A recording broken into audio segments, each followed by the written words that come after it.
Halo Movie Rangers, apa kabar kalian semua? Semoga para istri Movie Rangers yang sedang mengandung diberikan kesehatan dan kelancaran sampai hari H. Hari ini Bang Jedar akan menceritakan film berbahasa Malayalam yang berjudul Abraham Osler. Film ini dibintangi aktor Mollywood Jayaram dan disutradarai oleh Manuel Thomas. Oke, langsung aja, put your headset on and listen to me.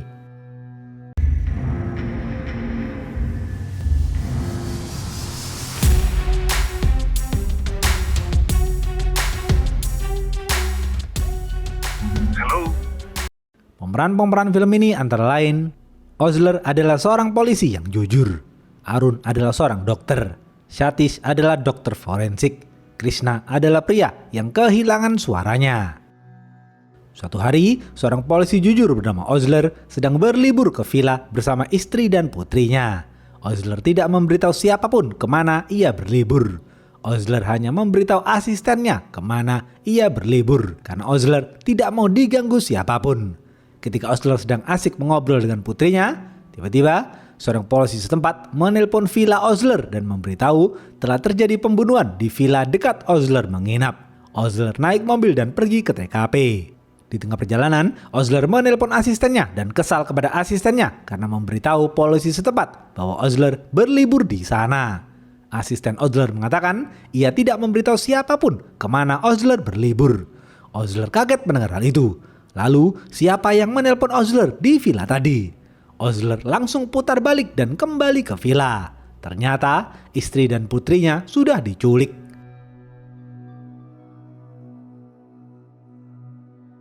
Beberapa hari kemudian, pemuda yang menculik dan membunuh istri dan putri Osler ditangkap. Pemuda itu bernama Vinet. Vinet langsung dijebloskan ke dalam penjara. Vinet membunuh istri dan putri Osler karena ingin balas dendam kepada Osler. Dahulu, Osler pernah memenjarakan Vinet karena membawa obat terlarang. Vinet mengaku ia telah mentugel-tugel istri dan putri Osler dan menguburnya di hutan. Namun, Vinet lupa di mana ia mengubur tugelan tubuh istri dan putri Osler. Ketika mentugel, Vinet sedang teler berat. 3 tahun sudah, Osler selalu mengulang-ulang rekaman video pengakuan Vinet. Osler percaya dengan Vinet. Sejak kehilangan istri dan putrinya, Osler kesulitan tidur. Karena itu, Osler selalu rutin menemui psikolog. Psikolog menyarankan Osler agar tidak membiarkan pikiran dan jiwanya terus bersedih. Psikolog ingin Osler kembali seperti dulu lagi. Sebulan sekali, Osler selalu mendatangi Vinet di penjara dan membawakan makanan untuk Vinet. Osler memohon kepada Vinet agar mengingat kembali di mana ia mengubur tugelan tubuh istri dan putrinya. Vinet meminta maaf kepada Osler karena tidak bisa mengingat di mana ia mengubur tugelan tubuh istri dan putri Osler. Berbulan-bulan sudah, Vinet mengatakan hal yang sama. Osler berharap Vinet mengingat di mana ia mengubur tugelan tubuh istri dan putrinya.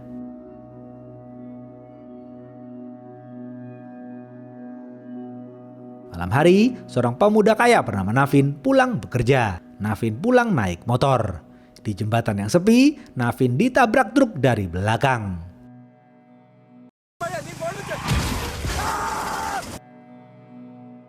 Ambulans rumah sakit datang ke lokasi dan membawa Navin ke rumah sakit Suja Hospital. Setibanya di rumah sakit Suja Hospital, Navin langsung dioperasi Dr. Arun. Pagi hari, Navin sadarkan diri. Dr. Arun senang melihat keadaan Navin. Navin kemudian ditinggal sejenak di ruangannya. Namun, beberapa jam kemudian, Navin ditemukan tewas.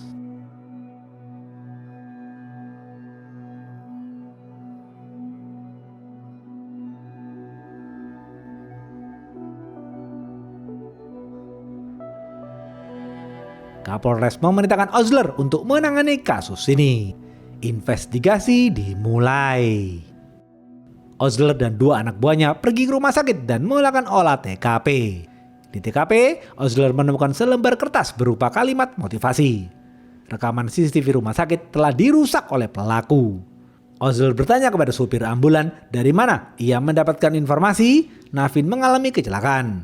Supir ambulan menjawab dari sebuah nomor handphone. Ketika Osler menelpon nomor itu sudah tidak aktif. Osler yakin nomor itu adalah nomor pelaku. Namun, Osler heran mengapa pelaku menelpon supir ambulan rumah sakit Suja Hospital.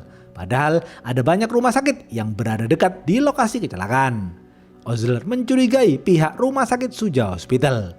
Osler dan anak buahnya menginterogasi beberapa orang di rumah sakit Suja Hospital.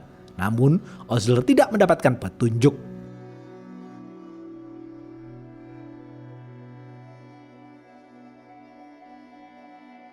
Osler lalu menginterogasi ayah Navin bernama Dr. Shiva.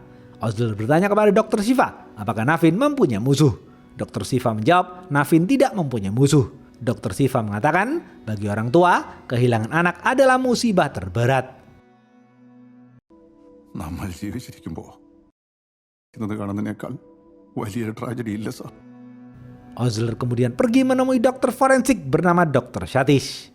Dr. Satish mengatakan, pelaku menyayat bagian tubuh tertentu dan membuat Navin kehilangan banyak darah. Dr. Satish yakin pelaku paham mengenai anatomi tubuh manusia. Alat yang digunakan pelaku adalah 11 scalpel yang biasa digunakan para dokter.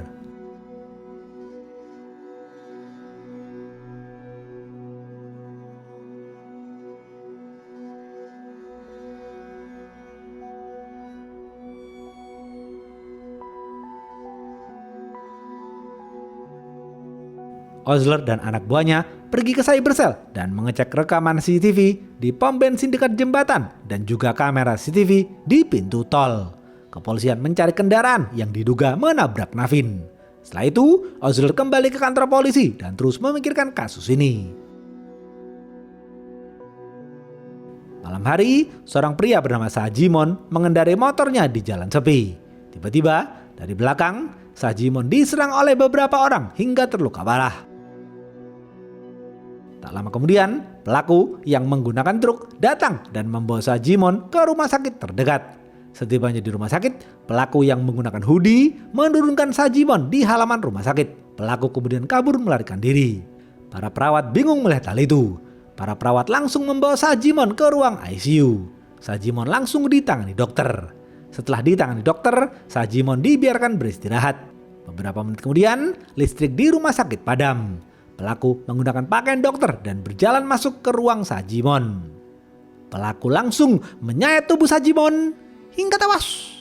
Pelaku lalu meletakkan kertas di sebelah mayat Sajimon yang berisi kalimat motivasi.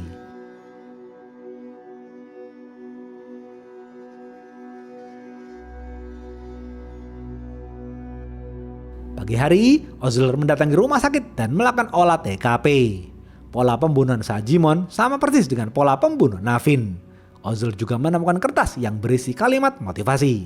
Osler yakin pelakunya adalah orang yang sama. Osler lalu melihat rekaman kamera CCTV rumah sakit. Di rekaman itu terlihat pelaku yang mengenakan hoodie menurunkan Sajimon di halaman. Ketika lampu rumah sakit padam, pelaku menggunakan pakaian dokter masuk ke rumah sakit dan membunuh Sajimon. Osler melihat bahasa tubuh pelaku yang mengenakan hoodie dan pelaku yang memakai pakaian dokter tidak sama. Artinya pelaku berjumlah 2 orang. Different body language. There is a second guy. Yes, sir.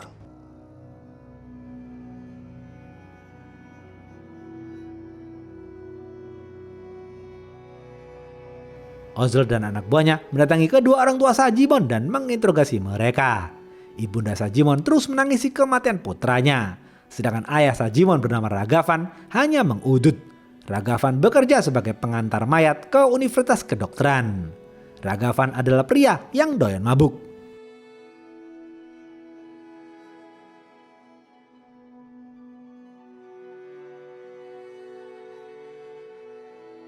Kemudian, Osler menemui Kapolres dan membicarakan kasus pembunuhan itu.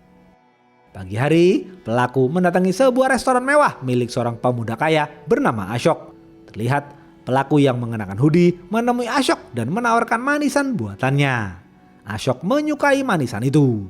Ashok memerintahkan pelaku untuk mensuplai manisan itu ke restorannya. Pelaku dengan senang hati melakukan hal itu. Pelaku kemudian kembali pulang. Tak lama kemudian, Ashok pingsan di restoran. Ashok kemudian dibawa ke rumah sakit. Ashok diperiksa seorang dokter. Beberapa menit kemudian, listrik di rumah sakit jeglek. Sang dokter turun ke lantai bawah untuk menyalakan sekring listrik. Pelaku yang menggunakan pakaian dokter masuk ke dalam dan menyayat tubuh Ashok hingga tewas. Setelah menyalakan sekring listrik, sang dokter kembali ke lantai atas. Sang dokter dan perawat kaget melihat mayat Ashok. Osler datang dan melakukan olah TKP. Pola pembunuhan Ashok sama persis dengan pola pembunuhan Navin dan Sajimon. Namun, di leher Ashok terdapat coretan spidol berwarna biru. Osler tidak tahu apa maksud coretan spidol berwarna biru itu.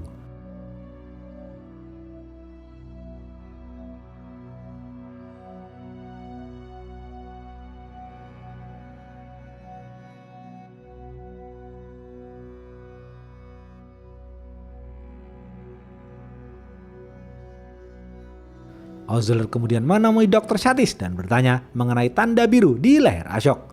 Dr. Satis tidak tahu mengenai tanda biru itu. Namun, Dr. Satis akan mencari tahu tanda biru itu. Osler dan dua anak buahnya terus mendiskusikan kasus ini. Osler penasaran dengan kalimat motivasi yang ditulis pelaku. Osler berpikir, biasanya kalimat-kalimat motivasi seperti itu ditempel di ruangan yang besar. Osler kemudian bertanya kepada seorang dokter senior mengenai kalimat motivasi itu. Dokter senior itu menjawab, kalimat motivasi itu dipasang di tembok laboratorium anatomi yang biasa digunakan mahasiswa program MBBS di Universitas Kedokteran terbesar di Provinsi Kerala. Anatomy dissection hall in ഉള്ളിൽ എഴുതി വെച്ചിരുന്ന വാചകങ്ങളാ. Osler dan para anak buahnya langsung pergi ke kampus kedokteran itu.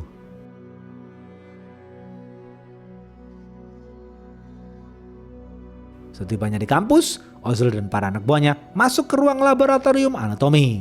Ternyata benar adanya. Di sana tertulis kalimat motivasi yang sama persis yang ditulis pelaku. Osler yakin kampus kedokteran itu ada hubungannya dengan pembunuhan berantai ini. Osler juga yakin pelakunya adalah seorang dokter.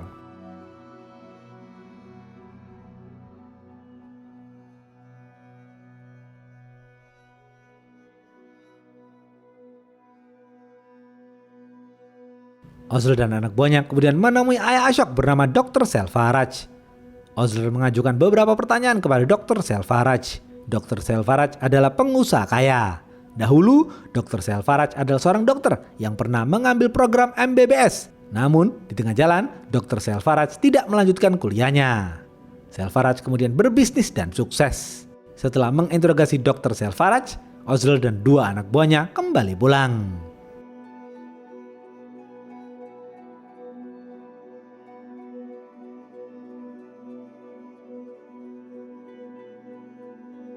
Pagi hari, di rekaman CCTV di pintu tol, kepolisian melihat sebuah truk yang diduga menabrak Navin. Kepolisian langsung menangkap dan menginterogasi supir truk itu.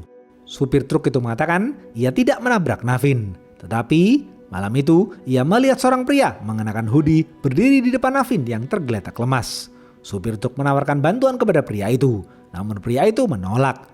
Pria itu berbicara menggunakan alat bantu suara. Hey. Osler langsung mencari informasi siapa saja yang membeli alat bantu suara di kota itu.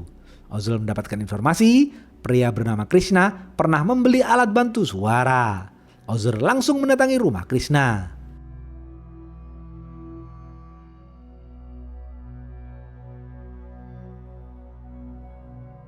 Setibanya di sana, Krishna tidak berada di rumah. Osler bertanya kepada Ibunda Krishna mengenai Krishna. Ibunda Krishna mengatakan Krishna adalah pemuda baik hati. Dahulu Krishna adalah seorang penyanyi. Namun setelah leher Krishna dioperasi di rumah sakit universitas, Krishna justru kehilangan suaranya. Ibunda Krishna menunjukkan foto Krishna kepada Osler. Osler kembali ke kantor polisi dan melakukan analisa. Dr. Shiva dan Dr. Selvaraj kuliah di kampus yang sama. Ragavan juga bekerja di kampus yang sama. Krishna dioperasi di kampus yang sama. Osler yakin semua ini pasti ada hubungannya.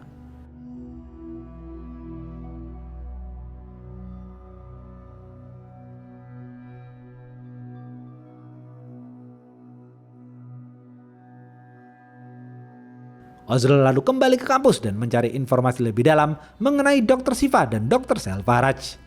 Malam hari, Osler menemui salah satu dosen di sebuah bar. Dosen itu mengatakan, dahulu Dr. Shiva, Dr. Selvaraj, dan Dr. Safi adalah mahasiswa yang nakal. Dr. Safi dikeluarkan dari kampus karena melakukan kesalahan ketika operasi. Sedangkan Dr. Selvaraj dikeluarkan karena kedapatan mengkonsumsi obat terlarang. Tak lama setelah itu, Dr. Siva, Dr. Selvaraj, Dr. Safi, dan satu temannya lagi bernama Dr. Alexander mengalami kecelakaan mobil. 4 പേരും കൂടി car accident ആയ സമയത്ത് Pasca kecelakaan itu, Dr. Alexander mengalami koma. Pasca kecelakaan itu, mereka berempat tidak pernah bertemu kembali. Mereka berempat menjalani kehidupan mereka masing-masing.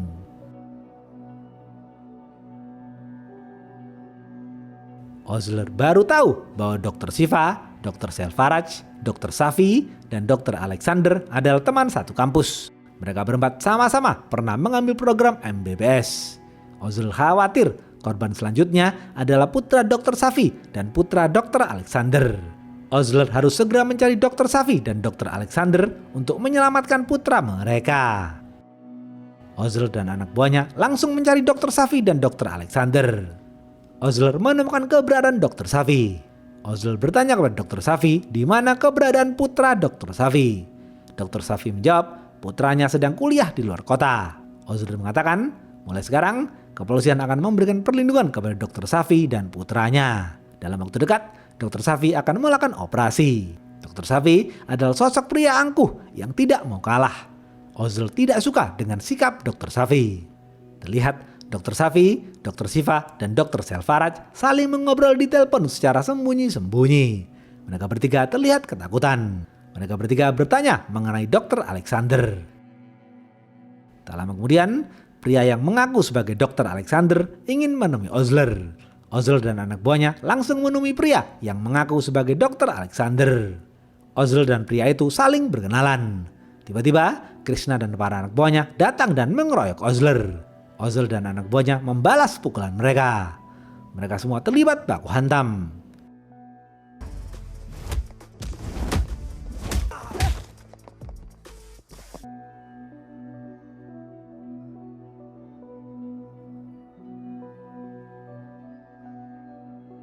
Osler berhasil menangkap Krishna, namun pria yang mengaku sebagai Dr. Alexander justru menghilang. Krishna kemudian dibawa ke kantor polisi dan diinterogasi.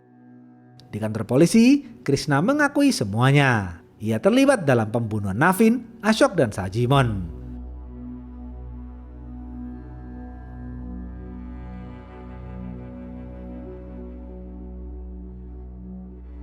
Osler bertanya kepada Krishna di mana pria yang mengaku sebagai Dr. Alexander itu. Krishna tidak menjawab. Dengan alat bantu suara, Krishna justru menyanyikan sebuah lagu lama. Pagi hari, Osler terus melakukan investigasi. Anak buah Osler menjaga Dr. Safi dengan ketat di rumah sakit. Karena beberapa jam lagi, Dr. Safi akan melakukan operasi. Malam hari, Osler menemui Dr. Arun dan bertanya mengapa pelaku menggiring Navin ke rumah sakit Suja Hospital. Arun menjawab ia tidak tahu. Osler bertanya kepada Dr. Arun mengapa rumah sakit itu dinamakan Suja. Dr. Arun menjawab Suja adalah kakaknya yang sudah lama meninggal dunia. Suja juga merupakan seorang dokter yang mengambil MBBS di kampus kedokteran yang sama seperti Dr. Siva, Dr. Selvaraj, Dr. Safi, dan Alexander. Di saat yang bersamaan, anak buah Osler memberitahu Osler Dr. Safi telah diculik.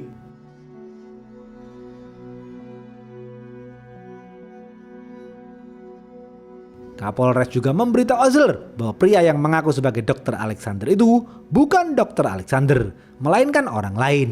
Osler yakin Dr. Alexander adalah pelakunya. Osler yakin Dr. Alexander akan membunuh Dr. Safi di laboratorium anatomi. Osler langsung pergi ke kampus kedokteran. Ternyata benar insting Osler. Terlihat Dr. Alexander membawa Dr. Safi ke laboratorium anatomi. يا ظهرت ألكسندر.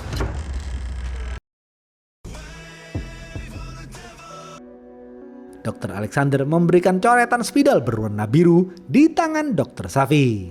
Dr. Alexander bertanya kepada Dr. Safi, "Dr. Safi, apa kau ingat laboratorium ini?"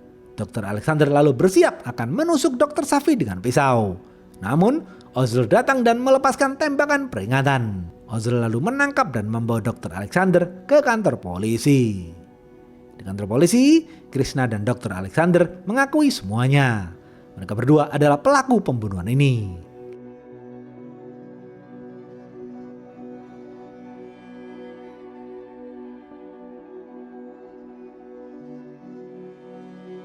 Osler bertanya kepada Krishna dan Dr. Alexander, mengapa mereka berdua melakukan pembunuhan ini.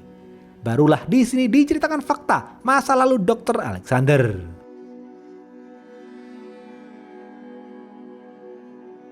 Dahulu, ketika muda, Krishna adalah seorang penyanyi. Krishna dikenal mempunyai suara yang merdu. Krishna sering mengisi acara-acara di desa dan di kota. Di sisi lain, di Universitas Kedokteran terbesar di Provinsi Kerala sedang mengadakan ospek untuk mahasiswa baru yang mengambil program MBBS. Terlihat 3 orang mahasiswa senior bernama Shiva, Selvaraj, dan Safi tebar pesona kepada para mahasiswi baru. Shiva secara terang-terangan menyatakan cintanya kepada mahasiswi baru yang cantik bernama Suja. Mahasiswa lain bernama Alexander adalah mahasiswa cerdas yang baik hati. Alexander tidak pernah berbuat masalah. Alexander tidak pernah membenci siapapun. Bagi Alexander, semua orang adalah teman. Karena kepintaran dan kebaikan hatinya, dokter spesialis yang juga dosen program MBBS menjadikan Alexander sebagai asistennya. Alexander sering terlibat dalam melakukan operasi. Hal itu menjadikan Alexander sebagai dokter muda yang mempunyai banyak pengalaman berharga. Terlihat Sifat terus mengejar Suja, namun Suja menolak. Sedangkan Selvaraj selalu menyendiri dan mengkonsumsi obat terlarang. Suatu hari ada pasien di rumah sakit kampus. Safi yang menangani pasien itu. Namun Safi salah melakukan anestesi. Alexander datang dan membantu Safi. Alexander berhasil menangani pasien itu. Bukannya berterima kasih, Safi justru jengkel kepada Alexander. Safi iri hati kepada Alexander. Seiring berjalannya waktu, Alexander sering melakukan penelitian bersama Suja. Mereka berdua saling menyukai. Mereka berdua jatuh cinta dan menjalin kasih. Mereka berdua sering menghabiskan waktu bersama. Hal itu membuat Shiva, Selvaraj, dan Safi semakin membenci Alexander. നിന്റെ പെണ്ണിനല്ലടാ തെണ്ടിക്കൊണ്ടുപോകുന്നെ. Suatu hari, dosen memerintahkan Safi memeriksa seorang pasien yang mengalami luka ringan di kaki. Safi kesal karena Safi hanya diberikan kesempatan mengobati luka-luka kecil. Safi tidak pernah diberikan kesempatan untuk melakukan operasi yang besar. Safi iri kepada Alexander yang selalu diberikan kesempatan melakukan operasi yang besar. Malam hari, Ragavan memberikan mayat kepada Alexander sesuai perintah kampus. Beberapa hari kemudian, Alexander memergoki Selvaraj menggunakan obat terlarang. Alexander melaporkan hal itu kepada pihak kampus. Tanpa basa-basi, rektor langsung mengeluarkan Selvaraj dari kampus. Selvaraj semakin membenci Alexander. Suatu hari, di leher Krishna terdapat benjolan. Krishna khawatir dan memeriksakan hal itu ke rumah sakit kampus. Dokter mengatakan benjolan itu hanya memerlukan operasi kecil. Krishna tidak perlu khawatir. Beberapa jam kemudian, Krishna dioperasi. Alexander menjadi asisten, sedangkan Safi hanya membantu. Tiba-tiba, dokter dipanggil karena ada pasien lain yang mengalami kejang. Dokter menyerahkan operasi Krishna kepada Alexander. Alexander menggantikan sang dokter. Alexander melakukan operasi itu dengan baik. Namun, Safi sengaja melakukan kesalahan dengan menggunting bagian tertentu di leher Krishna. Alexander kaget melihat hal itu. Seusai operasi, Krishna kehilangan suaranya. Krishna tidak bisa lagi mengeluarkan suara. Krishna menangis sejadi-jadinya. Alexander sedih melihat Krishna yang tidak bisa lagi berbicara. Alexander terus menangis. Akibat insiden itu, Safi dikeluarkan dari kampus. Safi kemudian pindah ke kampus yang lain. Di kos-kosan, Shiva, Selvaraj, dan Safi terus membicarakan Alexander. Mereka bertiga semakin jengkel kepada Alexander. Safi mengajak Shiva dan Selvaraj untuk membunuh Alexander. Shiva dan Selvaraj dengan senang hati membantu.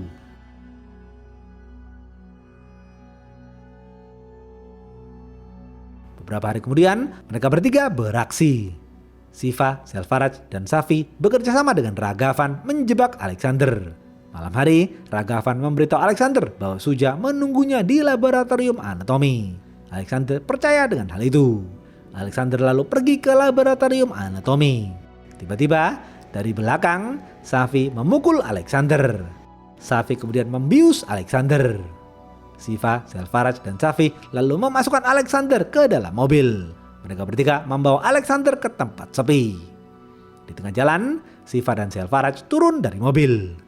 Safi menyetir mobil dan menabrakkan mobilnya ke tiang listrik. Kepala Alexander terbentur ke tiang.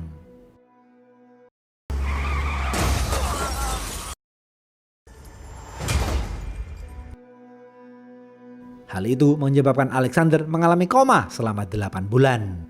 Suja terus menangis sedih melihat keadaan Alexander. Suja terus merenung seorang diri. Suja rindu menghabiskan waktu bersama Alexander. Karena tidak semangat lagi menjalani hidup, Suja melakukan bunuh. Beberapa hari setelah Suja meninggal dunia, Alexander sadar dari koma. Namun Alexander tidak bisa mengingat apapun. Ibunda Alexander sedih melihat keadaan putranya. Tak lama setelah itu, ibunda Alexander meninggal dunia. Alexander tidak punya siapa-siapa lagi.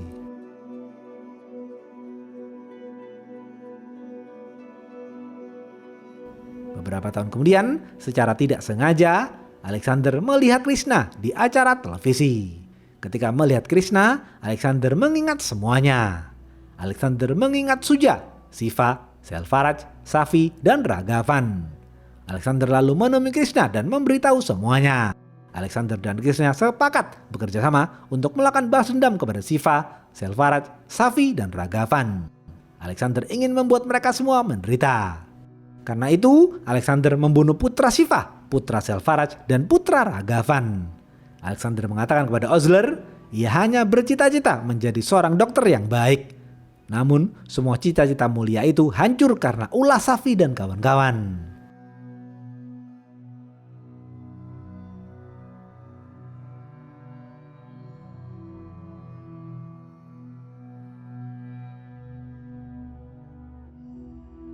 Osler dan semua polisi sedih mendengar fakta itu. Mereka semua baru tahu motif Alexander dan Krishna melakukan pembunuhan itu. Osler bersimpati kepada Alexander karena Osler bisa merasakan betapa sedihnya kehilangan orang yang dicintai.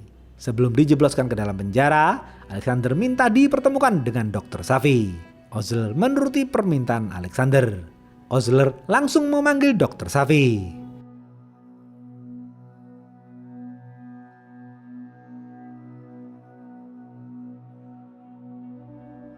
Tak lama kemudian, Dr. Safi datang ke kantor polisi. Dr. Safi berjalan dengan sombongnya menghampiri Alexander. Dr. Safi duduk di depan Alexander dengan sombongnya. Dr. Safi mengatakan, Alexander, lihat posisimu sekarang dan lihat posisiku sekarang. Minggu depan, aku akan merilis buku autobiografiku. Artinya, aku adalah dokter yang sukses. Krishna kesal mendengar hal itu. Alexander mengatakan, manusia yang tidak punya perasaan adalah manusia yang paling berbahaya. കുറ്റബോധമില്ലാത്ത മനുഷ്യരാണ് വലിയ അപകടകാരികൾ. Safi lalu kembali pulang. Osler sangat membenci Safi.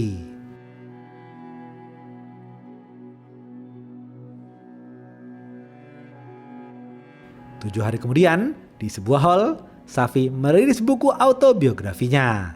Di buku itu, Safi menceritakan perjuangannya menjadi dokter spesialis. Osler yang masih kesal kepada Safi juga menghadiri acara itu.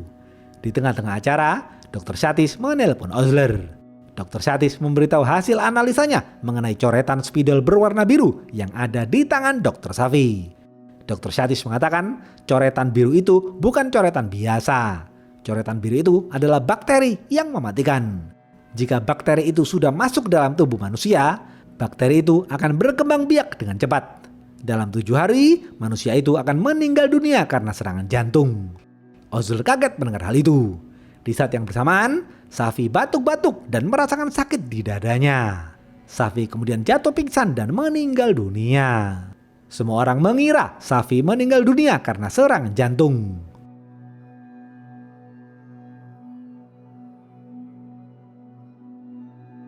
Di sisi lain, istri Dr. Siva kesal dan pergi meninggalkan Dr. Siva. Sedangkan Dr. Selvaraj melakukan bunuh di dalam mobil. Ragavan tewas karena overdosis minuman keras.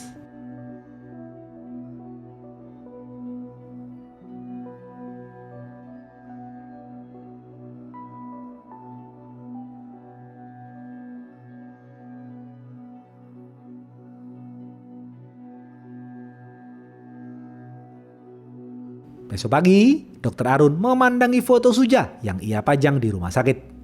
Dr. Arun merindukan mendiang sang kakak. Kemudian Alexander dan Krishna dijebloskan ke dalam penjara. Sebelum masuk ke dalam sel, Alexander mengatakan kepada Osler, ia tidak membunuh putra Safi. Ia membunuh Safi karena Safi adalah puncak balas dendamnya. Alexander bisa saja kabur melarikan diri, namun Alexander sengaja menyerahkan diri karena Alexander merasa sudah menyelesaikan tugasnya. Sekarang Alexander akan menghabiskan sisa hidupnya di penjara sembari menunggu kematiannya. Alexander tidak sabar ingin menemui Suja di alam lain. Alexander mengetahui tragedi yang menimpa keluarga Osler. Alexander mengatakan bone residue kepada Osler. Alexander dan Krishna lalu masuk ke dalam selnya. Osler bingung apa maksud bone residue atau sisa tulang yang dikatakan Alexander. Osler kemudian masuk ke dalam sel Vinet. Osler baru sadar dengan maksud bone residue yang dikatakan Alexander. Dahulu, ketika Osler menangkap Vinet, Osler tidak menemukan sisa tulang di pisau yang dipegang Vinet. Artinya, Vinet tidak mentugel istri dan putri Osler. Jika Vinet mentugel istri dan putri Osler, pastilah di pisau itu terdapat sisa tulang. Osler lalu bertanya kepada Vinet di mana Vinet menyembunyikan istri dan putrinya. Vinet tersenyum dan mengatakan, Finally you found it, man. മിടുക്കനെ കണ്ടുപിടിക്കേ ഓസ്ല. habis. Apa pesan dari film ini? Terkadang kita harus melakukan balas dendam bukan untuk memuaskan diri kita, tetapi untuk mendekatkan para penjahat kepada Tuhan. Oke, segitu aja video kali ini. Stay watching and see you.